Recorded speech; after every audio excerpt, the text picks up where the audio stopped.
Muy buenos días, bienvenidos a nuestro tiempo devocional Tu Palabra para encontrar el camino. Hoy es 7 de julio del 2025 y vamos a continuar con la lectura de la Biblia con el Evangelio según San Marcos, capítulo 2 desde el versículo 1 hasta el capítulo 3 versículo 25. Marcos 2 1 al 3 25.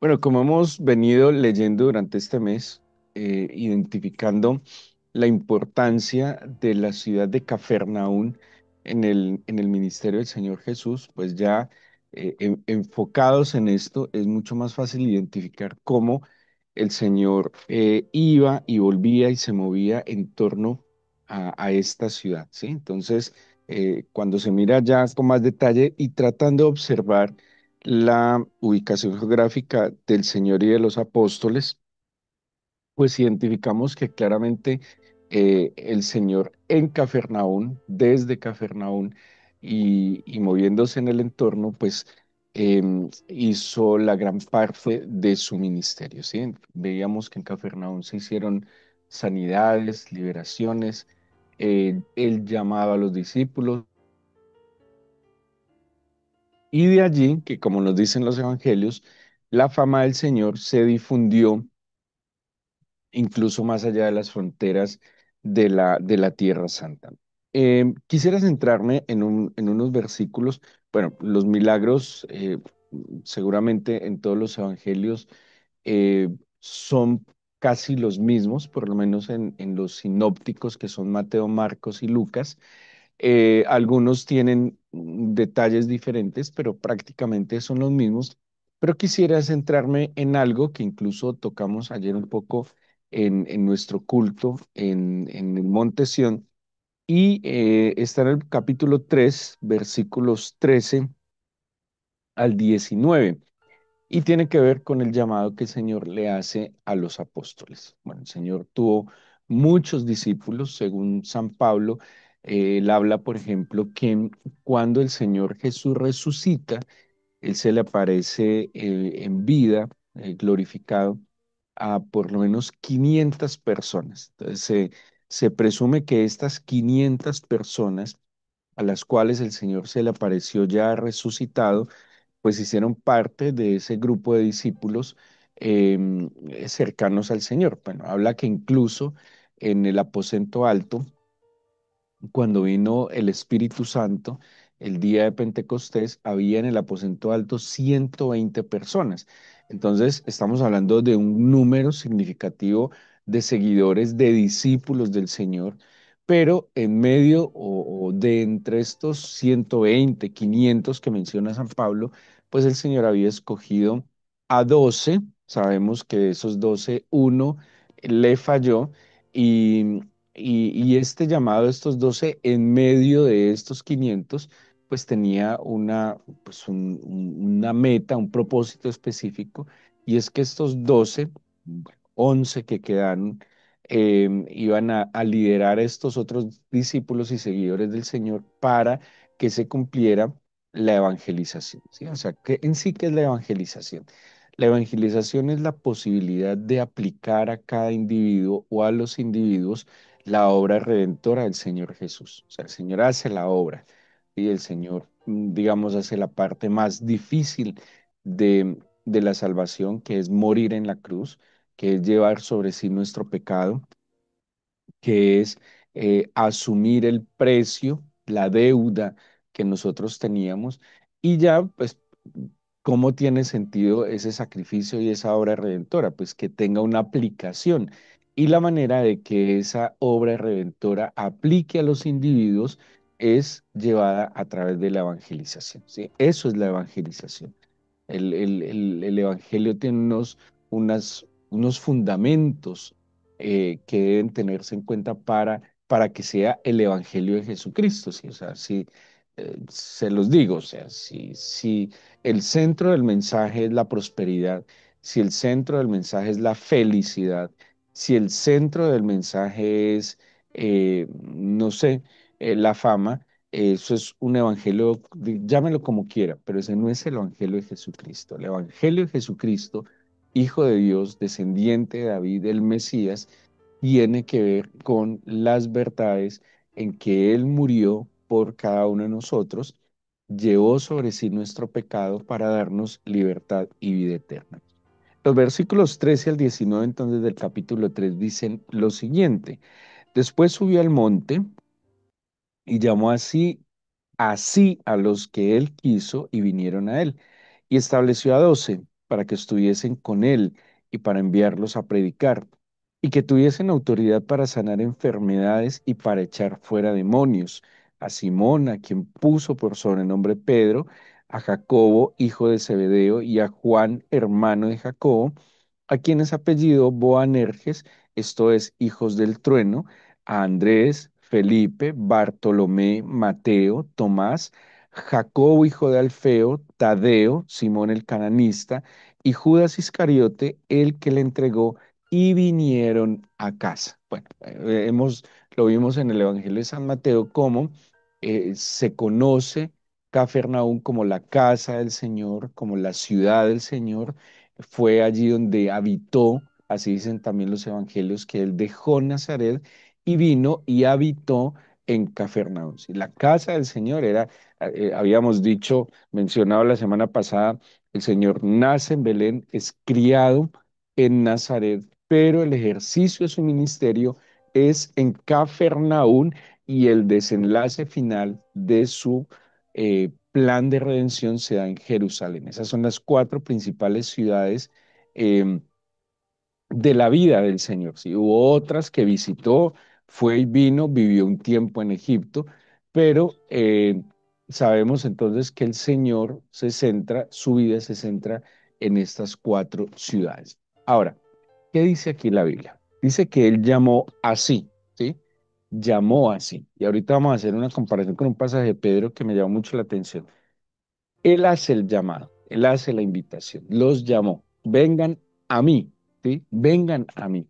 El Señor no se centra simplemente, lo he dicho mucho, en seguir una doctrina. El cristianismo no es limitarnos a seguir una doctrina, sino que el cristianismo se fundamenta en seguir una persona. ¿Sí? El cristianismo se fundamenta en seguir una persona. ¿Quién?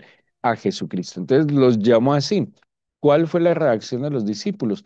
Atendieron el llamado y vinieron a él. Y ayer en nuestro culto hablábamos mucho de eso, que el discípulo no es obligado, el discípulo es llamado, es invitado para que camine con su maestro, pero no pasará nada si el discípulo no se dispone y no decide atender este llamado. Ahora, ellos vinieron a él. Estos 12 fueron especiales, sin duda alguna, porque en verdad, como lo dice la escritura, empuñaron el arado, no miraron atrás y atendieron este llamado. ¿Para qué fue este llamado? Que es el llamado que después de más de 2000 años el Señor hace a cada uno de nosotros para establecerlos, ¿sí? Para establecerlos. Y dice el versículo 12, y estableció a 12. Ya vamos a ver la implicación de esta expresión. Estableció a 12. ¿Y para qué los estableció? Primero, para que estén con Él. Y es lo que nunca podemos perder de vista. Y es en lo que fácilmente podemos ser confundidos y engañados. El Señor sobre todas las cosas. El Señor más que como de manera prioritaria nos llamó es para que estemos con Él, ¿sí? El Señor eh, podría hacer su obra de tantas maneras. Imagínense el Señor en su gran, gran, gran poder podría coger, lo hizo en el Antiguo Testamento, mulas y podría hablar a través de mulas. ¿Ustedes se imaginan donde las mulas predicaran, por ejemplo? ¿No creen que mucha gente se convencería de algo sobrenatural y prodigioso viendo mulas predicar? Eso lo hizo en el Antiguo Testamento. El Señor lo podría hacer, pero el Señor, más que hagamos algo por Él, Él nos llamó para que estemos con Él. Y así lo dice y así lo confirma y así lo manifiesta en diferentes partes de la escritura, para estar con Él. Pero además de estar con Él, como estar con Él es aprender, como estar con Él es ser instruido, como estar con Él es estar transformado, pues también dice la Biblia, los llamó, los estableció para enviarlos a predicar, ¿sí? Para que ellos cuenten a otros lo que viven, lo que conocen, lo que disfrutan en su presencia. Ese predicar, podríamos decirlo, que es vayan e inviten a otros para que vengan a estar conmigo, ¿sí? Algo así. Vengan, estén conmigo. Yo los establezco para que estén conmigo. Conózcanme, conózcanse, sean transformados, sean liberados, sean sanados, sean restaurados.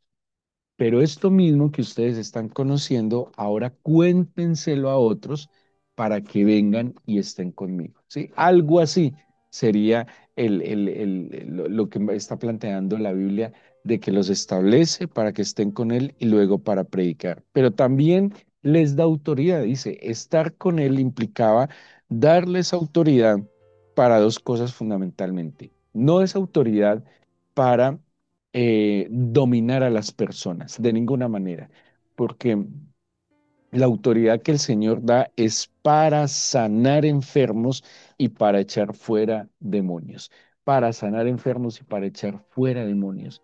Esa es la autoridad que el Señor le concede a aquellos que llama para que estén con Él, a quienes establece para que vayan y anuncien conforme lo que están viendo, escuchando y viviendo, y para que tengan autoridad para sanar los enfermos y echar fuera demonios. Ese ministerio integral del Señor, lo que Él hizo, lo está estableciendo o los está estableciendo para que ellos ahora lo hagan cuando Él vaya a la gloria del Padre. Pero quisiera pedirles que comparáramos estos versículos con lo que Pedro dice que está confirmando precisamente este llamado. Pedro le escribe a la Iglesia Universal.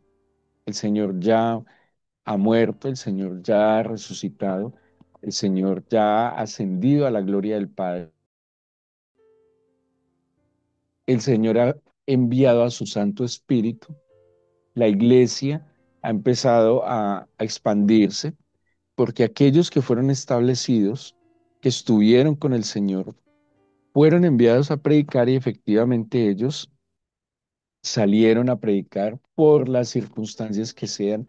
Hubo persecuciones, bueno, la guerra de los judíos con los romanos, las circunstancias que fueran, ellos salen a predicar, ellos con la autoridad empoderados, con la autoridad que les da el Señor. Mateo 28 dice, toda potestad me es dada en los cielos y en la tierra, por tanto, id y haced discípulos. Y miren que el Señor dice, tengo toda la potestad y como tengo todo el poder y la potestad, yo los empodero para que hagan discípulos y hacer discípulos implica predicarles, enseñarles, sanarlos y liberarlos, ¿sí? Ellos empoderados entonces van y cumplen esta misión. Pedro, tiempo después que la iglesia se está estableciendo, dice lo siguiente en su primera carta en el capítulo 5, de nuevo, en concordancia con lo que el Señor o con lo que Marcos nos está expresando que hizo el Señor con los apóstoles. Capítulo 5 de la primera carta de Pedro, perdón, versículo 10 dice así, mas el Dios de toda gracia que nos llamó, pónganle cuidado, que nos llamó a su gloria eterna en Jesucristo. ¿Sí? Lo mismo que dice Marcos 3. Los llamó así y ellos vinieron a él. Pedro, ¿qué está diciendo? Más el Dios de toda gracia. Esa antesala, digámoslo así, que Pedro nos pone en este versículo, es que Él nos llamó no por nuestros méritos, Él nos llamó no porque calificáramos de alguna manera especial, porque tuviéramos un perfil particular, nos llamó por toda su gracia, basado en su gracia, algo Algo le agradó, simplemente se agradó de nosotros y conforme a esa gracia nos llamó a su gloria eterna en Jesucristo, tal cual como dice Marcos, los llamó así y Él nos llama a la gloria en Jesucristo. Dice, después que hayáis padecido un poco de tiempo, Él mismo implica que este llamado, y también está en los evangelios y de muchas formas, que este llamado va a implicar, bueno, aquí hay dos cosas en que se puede tener en cuenta lo que está diciendo acá. Después que hayáis padecido un poco de tiempo, ese padecimiento un poco de tiempo es el padecimiento que experimentamos lejos de su gracia. Sin duda alguna, estar lejos de la gracia del Señor, estar lejos de su misericordia, estar lejos de su bondad, implica un padecimiento, ¿sí?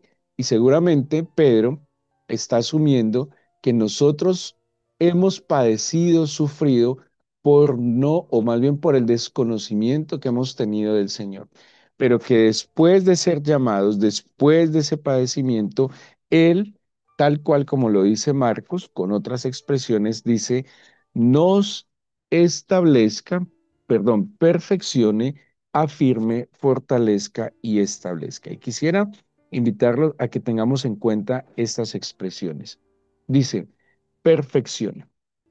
Y me llamaba la atención porque esta expresión que utiliza la escritura acá para perfeccionar es una expresión que se usaba en la época del Nuevo Testamento que implicaba reparar. Es una palabra que es catartizó y esa expresión catartizó implicaba preparar, equipar, hacer apto completo. Y dice que esta expresión la usaban para reparar redes de pesca o alinear las cosas. Entonces esta expresión perfección.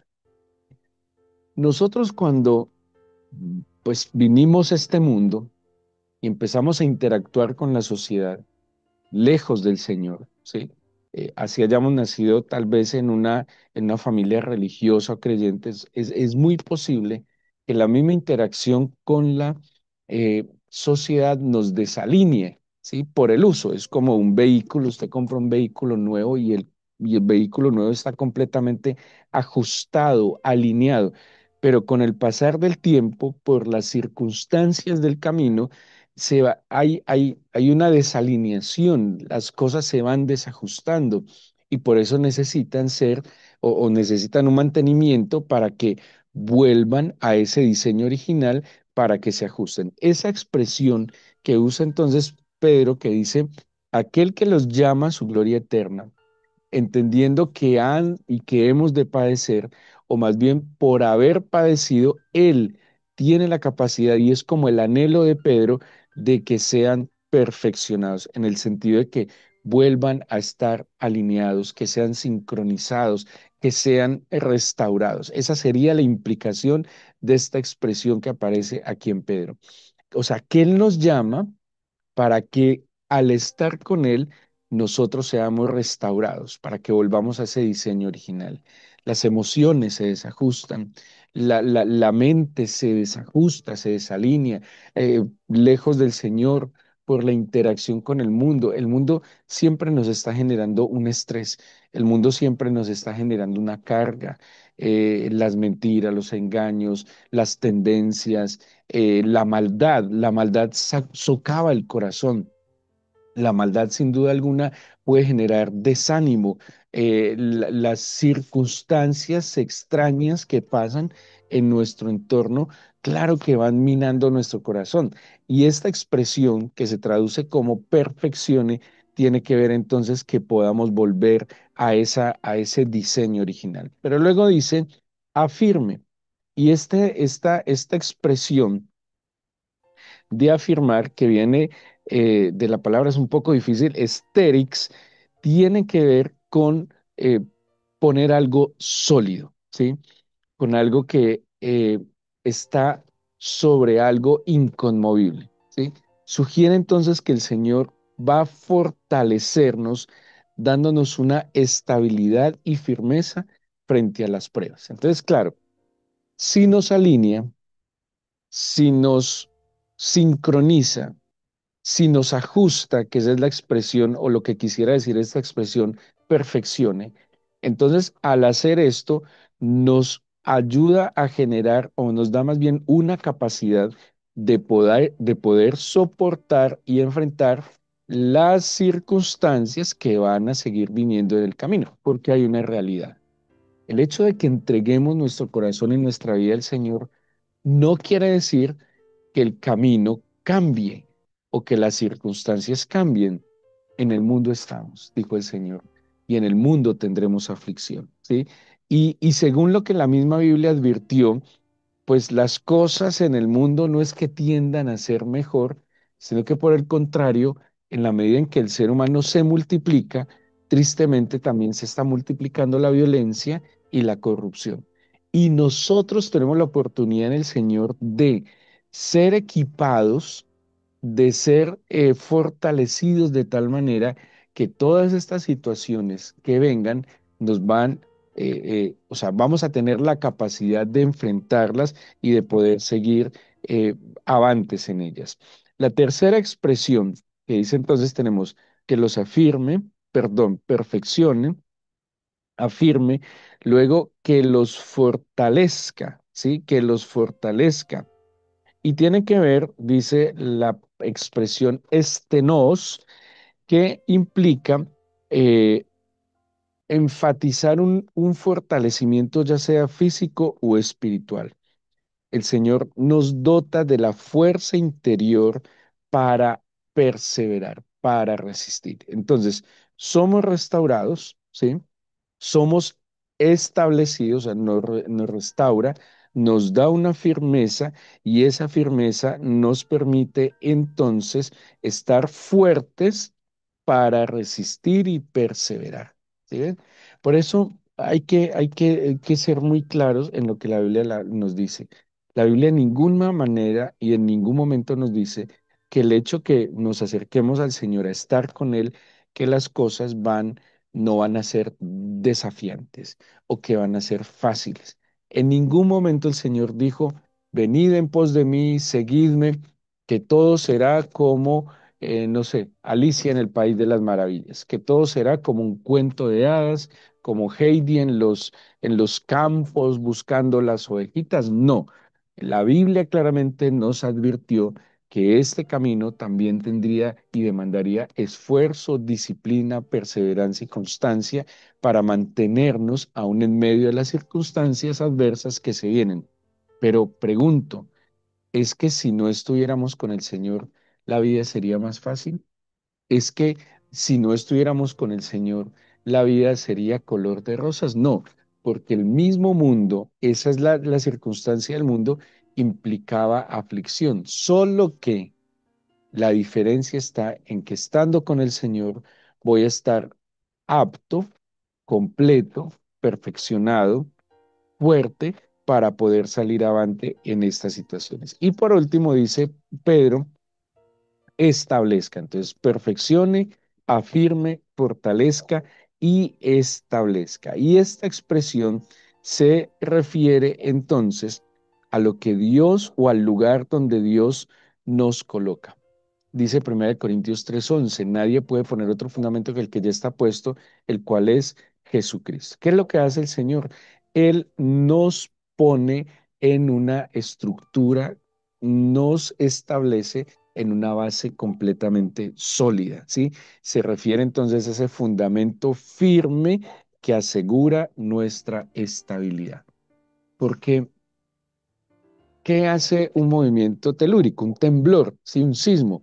Un sismo, digámoslo así, o su consecuencia es que mueve de su lugar y puede, y si lo mueve demasiado, lo puede destruir. ¿Qué implica estar establecido? Que yo tengo un fundamento y tal estructura en mi vida que venga lo que venga, ¿sí? Que venga el movimiento que venga la circunstancia que venga, voy a permanecer en el mismo lugar y puede que me mueva, ¿sí?